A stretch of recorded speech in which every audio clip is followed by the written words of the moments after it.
Cosmo view நேயர்கள் அனைவருக்கும் வணக்கம். இன்றைய நிகழ்ச்சியில் ராஜநாடி கா பார்த்திபன் அவர்கள் இணைந்திருக்காரு. இன்றைய நிகழ்ச்சியிலும் நமக்கு ஜோதிடம் சார்ந்த சந்தேகங்களை அவர்கிட்ட கேட்டு தெரிஞ்சுக்கலாம். வணக்கம் சார்.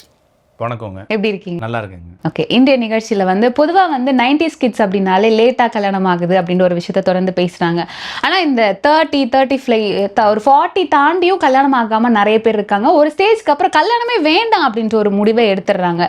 இதற்கான ஜாதக அமைப்பு என்ன? ஒருத்தவங்க ஜாதகம் கல்யாணமே ஆகாமல் இருக்கிறாங்க. 30 வயசுலேருந்து 30 வயசில் ஆகாட்டினா பிரச்சனை இல்லை. 70 வயசில் இருக்கிற கல்யாணம் ஆகலைன்னு சொல்லுவார். என்ன சார் உங்களுக்கு மேரேஜ் லைஃப்னா அது மேலே எனக்கு இன்ட்ரெஸ்ட் இல்லை. நேற்று கூட ஒரு ஜாதகம் 54 வயசாச்சு, மேரேஜ் பிரச்சனையாக இருக்கே சார்ங்கிறேன். அது வேணாங்க சார், விடுங்க அவ்வளோதான் அப்படிங்கிற. என்ன சார் புரியல, எதுவும் பிரச்சனையான்னு கேட்டேன். கல்யாணமே ஆகலை சார், எனக்கு அது மேலே இன்ட்ரெஸ்ட்டும் இல்லை அப்படிங்கிறாங்க. அப்புறமா கேட்குறேன், உங்கள் சித்தப்பா பெரியப்பா மாமாவில் யாருக்காச்சும் கல்யாணம் ஆகாங்கன்னா எங்கள் சின்ன பாட்டி கல்யாணமே ஆகாமல் வீட்டிலே தான் இருந்துச்சு.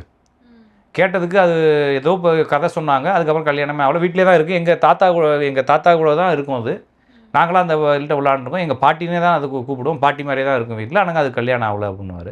அதுக்கு முன்னாடி தெரில சார் அப்படிங்க. அப்போ இது ஜெனட்டிக்காக தான் வரும். நீங்கள் யாருக்கு கல்யாணமே ஆகாமல் இருந்தாங்கன்னா அவங்களுடைய சித்தப்பா பெரியப்பா இந்த மாதிரி ஒரு ரூட் எடுத்தீங்கன்னா, நிறைய பேர் நினைக்கிறாங்கன்னா ஜெனட்டிக்னா அப்பா தான் அம்மா தான் நினைக்கிறேன். அது இல்லை. நிறைய பேருக்கு சித்திக்கு இருக்கக்கூடிய நோய்கள் இந்த பிள்ளைக்கு இருக்கும். நிறைய பார்த்துருக்கேன். இதில் அப்பா வழி அம்மா வழின்னு கிடையாது, எதுவும் கிடையாதுங்க. இது சும்மா நம்மளா அப்பா வழி அம்மா வழிலாம் இது ஆளுமை வழியாக, அந்த ஆதிக்கம் வழியாக வருது. ரத்தம் 2 இதுலேருந்து தானே வருது. அந்த குரோமோசோம்கள் 2 இதுலேருந்து வர்றப்ப 2மே ஜீன் இருக்குது.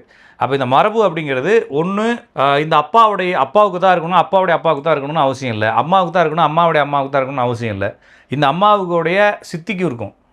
ஓகேங்களா? நான் சொல்றது புரிஞ்சுட்டீங்களா? இது குறைஞ்சபட்சம் இவ்வளோ இது ஜெனட்டிக்ல வரும். இந்த ஜெனட்டிக்ல ஒரு ஜாதகத்தை பார்க்குறப்ப இந்த ஜாதகம் தான் அந்த பிரச்சனையை சொல்லுன்றது நமக்கு புரியும்.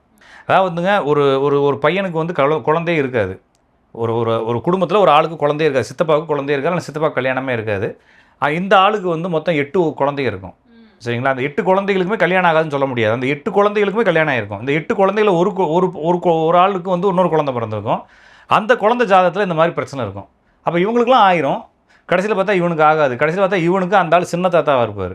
இது ஏன் சார் இந்த மாதிரி ஒரு தொடர்போடே நடக்குது? இல்லைங்க, இது தொடர்பு. நம்மளுடைய ஜீன், இந்த உடம்பு தொடர்போடு தான் வந்துகிட்டு இருக்கு. நம்ம எல்லாமே ஜீன் மரபுக்குள்ளே தான் வரோம். அந்த மரபு பொதுவாக இந்த நோய்கள் தான் மரபு சார்ந்து அப்படின்னு பேசலாம். நம்ம பேசுகிற நோயை பற்றி பேசுகிறப்ப நோயை பற்றி பேசலாம். குணங்கள், சிந்தனைகள் எல்லாமே மரபுல தான் வருது. என்னுடைய ஆட்டிடியூடு முதற்கொண்டு எல்லாமே மரபுல. அதனால தான் அடிக்கடி சொல்கிறது, தலைவனுடைய வாரிசுகளில் தான் தலைவன்கள் உருவாவாங்க.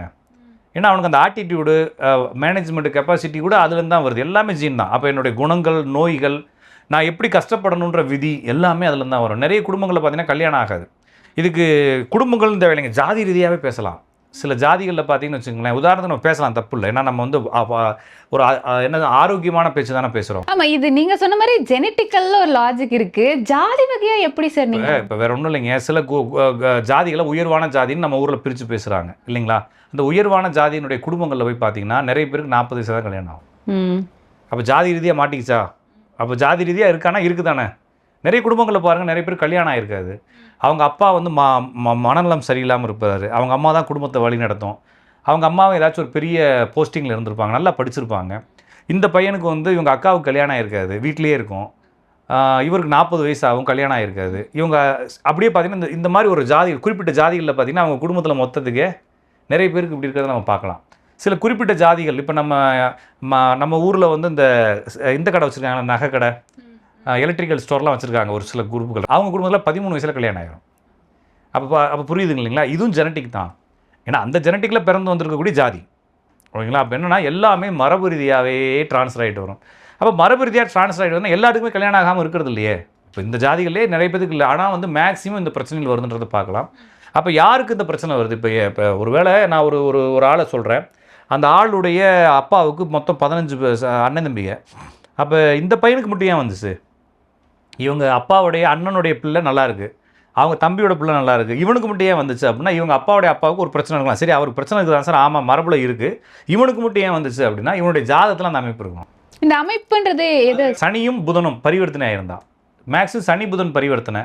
சனியும் புதனும் வக்ரமாக இருக்கிறது, சனியும் புதனும் சந்தியில் இருக்கிறது, துலா ராசியிலையோ அல்லது ரிஷப ராசியிலையோ சனியோ புதனோ இருக்கிறது, இந்த மாதிரி அமைப்புகள் இருக்கும் பொழுது அவங்களுக்கு கல்யாணமே வேணான்னு சொல்கிறதெல்லாம் கேள்விப்பட்டிருக்கோம். நிறைய வீடுகளில் பார்த்தீங்கன்னா கல்யாணமே வேணான்னு சொல்லுவாங்க. இதெல்லாம் வந்து ஒரு 40-35க்கு மேலே நடக்குது. இல்லைங்க, 18 வயசு 15 வயசுலாம் கல்யாணம் வேணான்னு சொல்லி ஓடி போகிறவங்களாம் இருக்கிறான். ஓகேங்களா, இதெல்லாம் அந்த சனி புதன் தான். சனி என்பதும் மரபு, புதன் என்பதும் மரபு. இது ரெண்டுமே அதிகாரமாச்சுனாலோ வக்ரமாச்சுனாலோ பரிவர்த்தனை ஆச்சுனாலோ இதுகளுக்குள்ள பரஸ்பரம் பரிமாறி ஆச்சுனாலோ கண்டிப்பாக வந்து இவங்களுக்கு ஜெனட்டிக்கை சந்ததியை விருத்தி செய்யக்கூடிய ஆர்வம் இருக்காது. இவங்க வந்து நிறைய பேர் சாமியாரை போகிற கேஸுகள்லாம் இப்படி தான் இருக்கும். இது என்ன காம்பினேஷன்ஸ் சொன்னீங்க? இந்த சனியும் புதனும். அடுத்து சனிக்கு எதுவுமே சாமியாரை போகிறது தான். சனிக்கு எது வந்து சுச்சுவேஷனில் போகிறது. இது வந்து சனி புதன் வந்து மரபு ரீதியாகவே இந்த ஃபீல் அவங்களுக்குள்ளே இருக்கும். சில குடும்பங்கள்லாம் பார்த்தீங்கன்னா சன்னியாசம் பண்ணுறதுன்னு ஒருத்தர் வளர்ப்பாங்க. இது ஆமாம், சன்னியாசம் போகிறதுன்னு வளர்ப்பாங்க. வீட்டில் ஒருத்தன் சன்னியாசியாகவே இருப்பான். முதல்ல எதுக்கு சார் இப்படி ஒரு கான்செப்ட்? வீட்டில் வந்து பசங்க கல்யாணம் ஆகி கான்செப்ட் இல்லைங்க, இயற்கையாகவே நடக்குதுங்க. இயற்கையாகவே சில குடும்பங்கள் நடக்கும். அதை வந்து புனிதமாக்கிக்குவாங்க அவங்க. ஓகேங்களா, இப்போ நம்மளுக்கு ஏதாச்சும் ஒன்று நடக்கும்பொழுது அந்த நடக்கிறத வந்து நம்ம குடும்பத்துக்கு நடக்குது, இது நம்மளுக்கு ஒரு சக்தின்ற மாதிரி நினச்சிட்ட பிரச்சனை இல்லை இல்லையா? அது மாதிரி அவங்க நினச்சிக்குவாங்க. பொதுவாக நம்ம பார்க்குறப்ப சூரியன் புதன் தனித்திருந்தால் கல்யாணம் ஆகிறதில்லன்னு பார்க்குறோம். சூரியன் புதன் சந்திரன் சேர்ந்துருந்தா வேறு வீட்டு பிள்ளைங்க இங்கே வளருதுன்னு பார்க்குறோம். ஆனால் இப்போ நம்ம சினிமாவே எடுத்துக்கிட்டோம் அப்படின்னா இப்போ நிறைய பேர் வந்து அந்த சந்ததியாக நடிக்கிறவங்க இருக்காங்க, புதுசாக வந்து ஜெயிக்கிறவங்க கூட அதில் இருக்காங்க. அப்படி தான் நீங்கள் நினைக்கிறீங்க. கடைசியில் போய் பார்த்தீங்கன்னா அவங்க அப்பா வந்து ஊரில் கூத்து கட்டினவராக இருப்பார். ஓகேங்களா, அந்த ஆர்வம் வந்து ஜெனட்டிக்குள்ளே இருந்துக்கிட்டே தான் இருக்குது இல்லைங்களா? அப்போ எப்படியாச்சும் நம்ம இந்த மீடியா டச் இருக்கணும்னா குடும்பத்தில் மீடியா டச் இருப்பாங்க. மீடியா டச்னா நீங்கள் கேமராவை தூக்கிட்டு சினிமாவில் தான் நடிக்கணும்னு அவசியம் இல்லை. அவங்க ஸ்கூல் ட்ராமாவில் இருந்திருக்கலாம், கூத்து கோட்டையில் இருந்திருக்கலாம், ஊருக்குள்ளே வந்து வேஷம் கட்டுறவங்களா இருக்கலாம் இல்லைங்களா? சில பேர் கருப்பு சாமிக்கு ட்ரெஸ்ஸு போட்டு ஆடுறவங்களா இருப்பாங்க. இது மாதிரி அப்போ என்னென்னா ரோல் சுச்சுவேஷனுக்கு தகுந்த மாதிரி காலத்துக்கு தகுந்த மாதிரி என்ன ஆகுதுங்க, இப்போ இப்படியே இருக்கணும்னு அவசியம் இல்லை. அப்போ இந்த மாதிரி சினிமாவில் எல்லாமே டச்சு தான். இன்னுமே நீங்கள் சாதாரணமாக ஒரு ஐடியில் படிக்கிறவங்க முதற்கொண்டு இன்ஜினியரிங் கம்பெனி வரைக்கும் நீங்கள் பார்த்தீங்கனாலே ஈஸியாக என்ன ஆகும், உங்களுக்கு அந்த தன்மை தெரியும். அப்போ இன்றைக்கி இருக்கக்கூடிய அந்த ஐடி ஃபீல்டு அப்படிங்கிறது எப்படி? ஐடிங்கிறது வேளாண்மை டிசைனிங்க. ஒரு காலத்தில் வந்து கணக்கு எழுதினவங்க, டிசைனிங் பண்ணவங்க, எழுதினவங்க அங்கே வந்துட்டாங்க, வேறு ஒன்றும் இல்லை. ஓகேங்களா, அதனால தான் ஐடி முடிச்சுட்டு ஐடி ஒர்க் பண்ணுவாங்க. ஐடி ஒர்க் பண்ணிட்டு பிடிக்காதவங்க நேரம் எங்கே போவாங்கன்னா இயற்கை விவசாயம் பண்ண போகிறேன்ட்டு போவான். எல்லாமே ஆர்கானிக் தான் போவாங்க இல்லைங்களா? அப்போ என்னென்னா சந்திரனுடைய தன்மை. அப்போ இது ஒரு சிங்க்ரோனைஸ் மாதிரி, ஒரு சாங் மாதிரி அப்படியே தெரியும் நம்ம கண்ணுக்கு. அப்போ எல்லாமே மரபு ரீதியாக பழமையிலேருந்து வருது. அப்போ காலத்துக்கு தகுந்த மாதிரி என்ன ஆகுறாங்கன்னா ஒவ்வொருத்தவங்களும் மாறிக்கிட்டே வராங்க. அப்போ சந்திரனும் சுக்கிரனும் சேர்ந்தா டெக்ஸ்டைல்னு சொல்கிறோம். இப்போ அவன் டெக்ஸ்டைலில் ஒர்க் பண்ணுவான். ஒரு காலத்தில் அவன் வந்து பின்னல் ஆடை செஞ்சுக்கிட்டு இருந்திருப்பான் அவனுடைய பரம்பரையில். சரி, இன்னைக்கு வந்து யூடியூப் தான் ட்ரெண்டாக இருக்குது, எல்லாம் விளாக் பண்ண ஆரம்பிச்சிட்டாங்க சேனல். இந்த காம்பினேஷன் இது சந்திரன் தாங்க. இது வந்து ஒரு வேளை அவங்க குடும்பத்தில் பேசுகிறவங்களா இருக்கலாம், காலாசேவம் பண்ணியிருப்பாங்க இல்லைங்களா? கேள்விப்பட்டிருக்கீங்களா நீங்கள்? தெரியல எனக்கு. நாங்களாம் வந்து ஒரு காலத்தில் வந்து பாயெல்லாம் சுருட்டிட்டு போயிடுவோம், விரிச்சு வச்சு பார்த்துட்டு இருப்போம் இல்லைங்களா? பாட்டு பாடுவாங்க, நாடகம் பண்ணுவாங்க. அதுக்கு முன்னால் வந்து வள்ளலாரே வந்து அவர் ஃபேமஸ் ஆனது அவங்க அண்ணன் வந்து இறைவனை பற்றி பேசுகிறவர், சேக்கிலார் புராணத்தை பற்றி பேசுகிறவர். அவருக்கு ஒரு நாள் உடம்பு சரியில்லைன்னு சொல்லி தான் வள்ளலாரை பேசணுங்க. அப்போ தான் தெரிஞ்சிருக்குது. அப்போ இது மரபு ரீதியாக தான் வர்றது. எதுனா எல்லா குணங்களுமே. அப்போ வந்து உங்களுக்கு திருமணம் தாமதமாகிறது, திருமணம் இல்லாமல் போகிறது, குழந்தை பிறப்பு தாமதமாகிறது, குடும்பத்துக்குள்ள பிரச்சனை வருது, எல்லாமே மரபு ரீதியானது தான். காலத்துக்கு தகுந்த மாதிரி நம்ம புரிஞ்சுக்கிட்டே வரணும். அப்போ எல்லாமே மரபு ரீதியாக தொடர்ந்து தான் வருது. ஏன் அப்படின்னா இப்போ நம்ம ஆன்மீக ரீதியாக போகிறதா இருந்தால் இந்த ஆன்மா அப்படிங்கிறது இந்த உடம்பை செலக்ட் பண்ணுவதே தவிர இந்த உடம்பு வந்து இந்த ஜீன்லேருந்து தான் வருது.